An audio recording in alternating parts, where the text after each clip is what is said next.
Pernah nggak sih Anda sampai di penghujung hari, rasanya tuh udah capek banget, terus sadar kalau Tuhan itu cuma dapat sisa-sisa energi kita. Di satu sisi, kita pengen banget gitu ya mengasihi Dia, tapi kenyataannya hati, pikiran, tenaga, semuanya udah ketarik ke 100 arah yang beda. Ada deadline kerjaan, ngurusin anak-anak, mikirin keuangan. Kita tahu ada perintah buat mengasihi Tuhan dengan segenap diri kita. Tapi rasanya yang kita kasih itu cuma sebagian kecil aja. Itu pun kalau masih ada sisa. Dan pergumulan itu, perasaan gagal memenuhi standar yang kayaknya tinggi banget itu, sangat manusiawi kok. Kita dengar frasa segenap hati, segenap jiwa, segenap akal budi, dan itu kedengarannya absolut, total, dan jujur aja kayaknya mustahil. Mustahil benar. Ujung-ujungnya ini sering banget melahirkan rasa bersalah yang diam-diam, yang menggerogoti kita dari dalam. Atau malah bikin jarak spiritual karena kita ngerasa, aku nggak akan pernah cukup baik. Akhirnya perintah ini jadi beban, bukan undangan. Tepat sekali. Makanya hari ini kita mau melakukan apa yang biasa kita lakukan. Kita gali lebih dalam. Kita akan selami satu ayat yang mungkin paling terkenal, sekaligus paling menantang, yaitu Matius 22 ayat 37, buat nemuin apa sih sebetulnya makna di balik kata segenap itu. Misi kita hari ini adalah membongkar perintah ini dan melihatnya bukan sebagai gunung yang harus didaki, tapi sebagai kunci yang membuka hubungan yang lebih utuh. Konteksnya ini krusial banget. Perlu kita ingat, ini kan jawaban Yesus waktu seorang ahli Taurat, pakar hukum, agama, nanya, "Guru, hukum mana yang paling utama?" Jadi jawaban Yesus ini intinya puncaknya. Yang menarik kalau kita lihat sumber-sumber kita ya, berbagai terjemahan Alkitab di Indonesia aja udah coba menangkap kedalaman kata ini. Ada yang pakai sebulat-bulat hatimu, ada sepenuh hatimu, bahkan ada dengan segenap nafas hidupmu. Wow, beda-beda ya. Beda-beda. Tapi semuanya menunjuk ke satu hal, totalitas. Nah, pertanyaannya, totalitas ini artinya kesempurnaan tanpa celah atau ada makna lain yang justru lebih membebaskan? Oke. Mari kita mulai dari masalah utamanya, yang sering saya sebut kasih yang terfragmentasi. Coba bayangin deh, Anda punya satu teko air. Nah, teko itu adalah total kapasitas energi, perhatian, dan cinta Anda untuk satu hari.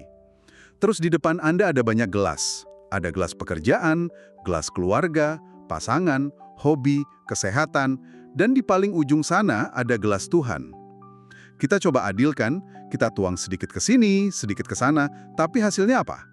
Nggak ada satu gelas pun yang benar-benar penuh. Semuanya setengah-setengah, dan kita sendiri jadi kosong, karena teko kita udah habis. Dan kondisi ini dampaknya nyata. Secara emosional, ini bikin ada kehampaan spiritual.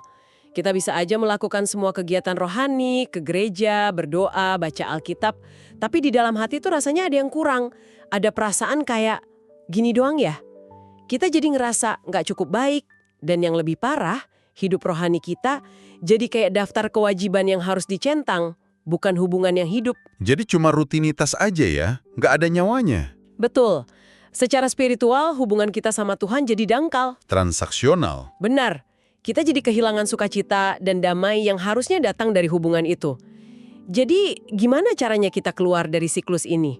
Disinilah kita perlu bedah solusinya dari Matius 22 ayat 37, dan mungkin kita perlu lihat dari sudut pandang yang sama sekali baru. Waktu dia bilang hati, jiwa, dan akal budi, dia pakai kata-kata yang spesifik.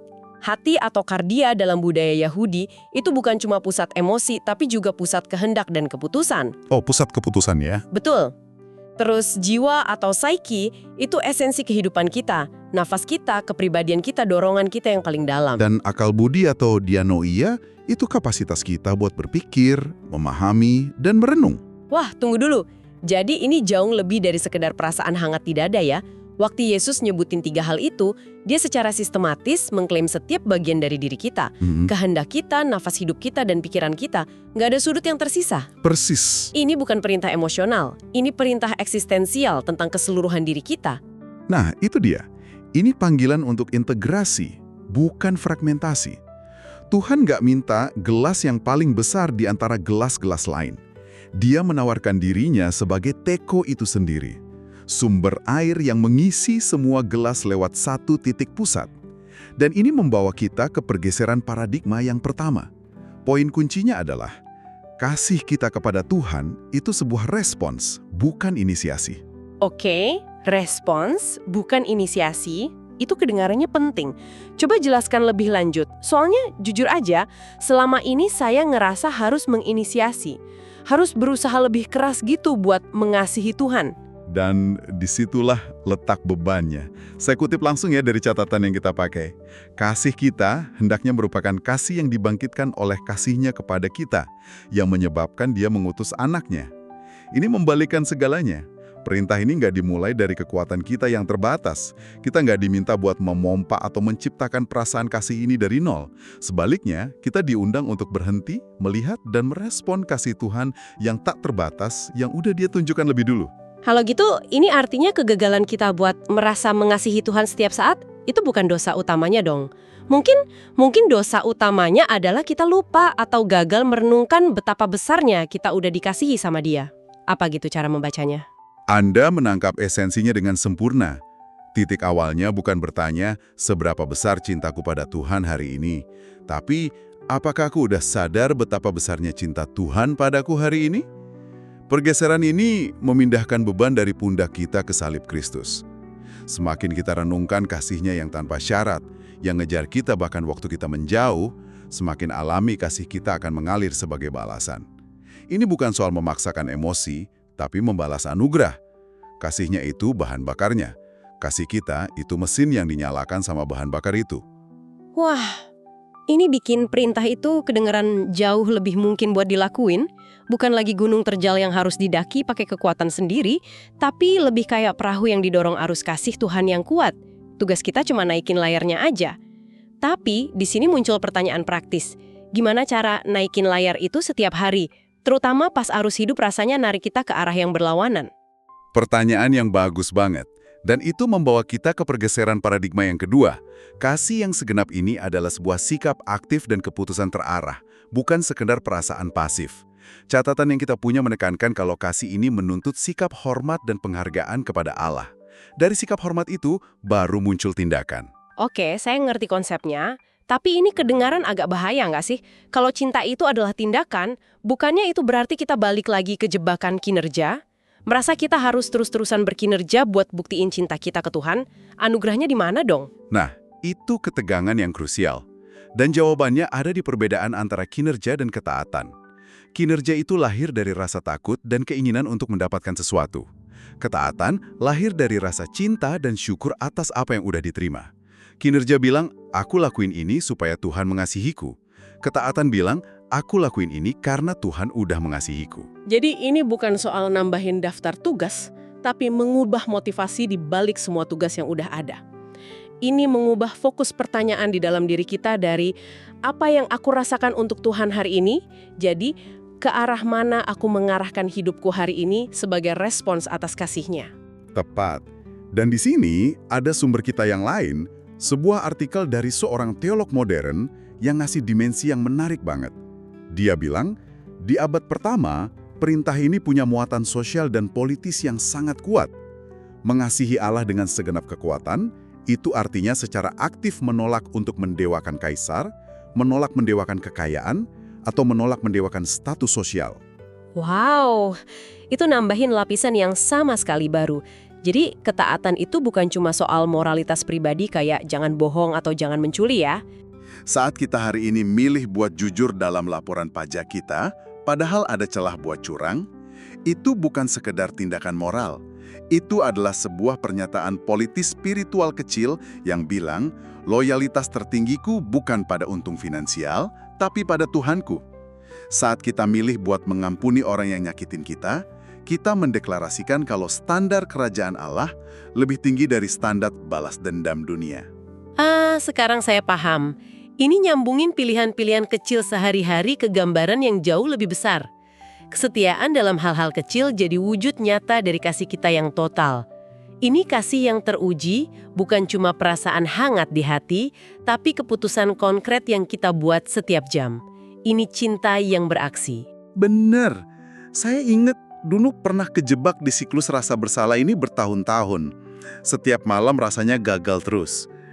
Titik baliknya buat saya pribadi, itu waktu seorang mentor ngingetin saya. Tugasmu bukan menciptakan api. Api kasih Tuhan itu udah nyala abadi. Tugasmu cuma mendekatkan dirimu yang dingin ini ke api itu setiap hari. Perintah ini bukan tuntutan buat menghasilkan cahaya, tapi undangan untuk hidup di dalam cahaya yang udah ada. Jadi, kalau kita rangkum, apa yang kita pelajari hari ini benar-benar mengubah cara pandang kita ya. Mengasihi Tuhan dengan segenap hati, jiwa, dan akal budi, itu bukan tentang mencapai kesempurnaan emosional atau moral tanpa celah. Ini tentang arah dan integrasi. Ini tentang secara sadar dan konsisten mengarahkan seluruh aspek diri kita, emosi, kehendak, nafas hidup, dan pikiran kepada Tuhan. Tepat. Ini adalah kasih yang pertama, responsif. Lahir dari kesadaran mendalam akan kasihnya yang luar biasa buat kita. Dan kedua, ini adalah kasih yang aktif dan terarah. Terwujud dalam keputusan dan ketaatan nyata sehari-hari. Bukan sebagai upaya untuk mendapatkan kasihnya, tapi sebagai buah dari kasihnya yang udah kita terima. Bukan soal jadi sempurna, tapi jadi utuh. Dengan seluruh bagian diri kita terintegrasi dan berpusat padanya. Ini terasa jauh lebih bisa dijalani dan gak lagi menakutkan. Ini membebaskan kita dari keharusan untuk merasa dengan cara tertentu dan mengundang kita untuk hidup dengan cara tertentu.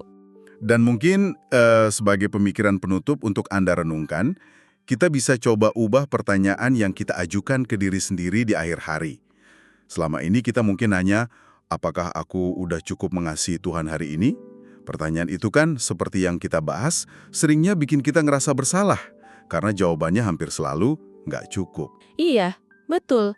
Itu pertanyaan yang menghakimi diri sendiri banget. Nah, gimana kalau malam ini, sebelum tidur, Anda coba ajukan serangkaian pertanyaan yang beda, yang lahir dari pembahasan kita. Pertama, tanyakan, di area mana hari ini saya beroperasi seolah-olah saya harus menciptakan kasih untuk Tuhan dari kekuatan saya sendiri, bukannya cuma merespon kasihnya yang melimpah. Mungkin itu dalam cara Anda cemas berlebihan, seolah semuanya tergantung pada Anda. Pertanyaan yang sangat menusuk. Lalu yang kedua, Hari ini, saya memperlakukan kasih cuma sebagai perasaan yang datang dan pergi, bukannya sebagai keputusan dan arah yang saya pilih. Mungkin pas Anda memilih untuk mengeluh daripada bersyukur, atau memilih jalan pintas daripada integritas. Nah, setelah Anda identifikasi satu area itu, ajukan pertanyaan terakhir yang paling penting. Apa satu langkah kecil yang sangat praktis yang bisa saya ambil besok untuk menyerahkan area itu kepadanya dengan lebih tulus? bukan lompatan raksasa ya, tapi satu langkah kecil. Satu langkah kecil. Mungkin langkah itu cuma berdoa secara spesifik tentang satu kekhawatiran. Mungkin baca satu ayat yang ngingetin Anda akan kasihnya. Mungkin kirim pesan untuk minta maaf. Karena kasih yang segenap itu nggak dibangun dalam satu hari dengan satu tindakan heroik. Ia dibangun dari ribuan langkah kecil penyerahan diri yang tulus, hari demi hari. Sebuah kerangka refleksi yang sangat kuat. Ini mengubah segalanya dari beban menjadi sebuah perjalanan. Terima kasih, ini benar-benar memberikan perspektif baru tentang perintah yang paling utama ini. Oke, mari terus belajar dan bertumbuh bersama. Tuhan Yesus memberkati.